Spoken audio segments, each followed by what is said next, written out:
person who agrees with you the most in the room is not always on your side. That specific relief you felt when someone finally seemed to get it, finally nodded, finally said yes, exactly, that feeling was the mechanism, not the connection. The mechanism, agreement, when it's weaponized, doesn't look like flattery. It doesn't announce itself. It arrives precisely when you're most uncertain, most exposed, most in need of confirmation. The timing is never an accident. A person using agreement as a tool learns very quickly that the moment right after you've doubted yourself out loud is the moment you're most available to be shaped. They move into that space, consistently, with something that feels like understanding but leaves you.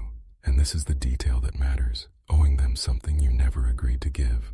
Watch what they agree with, not whether they agree. What? They validate your decisions, enthusiastically, but specifically the decisions that make you more dependent on their presence, the job you're not sure about, the friend group they suggested you didn't need, the direction that quietly closes options they didn't choose for you. Every yes they give you is also a door closing somewhere. You just weren't watching the doors. Here's what most people get backwards. They assume the danger is the person who argues with them, challenges them, pushes back, so they move toward whoever doesn't, toward the agreement. And that instinct, entirely human, entirely reasonable, is exactly what this behavior depends on. The friction you're avoiding is the thing that would have protected you. The comfort you move toward already knew that. You cannot locate this by how the agreement feels in the moment. You can only locate it by what you become after enough of those moments have passed. More uncertain without them, less trusting of your own read on things, quieter, in ways you haven't examined, around anyone who isn't them. That's the residue,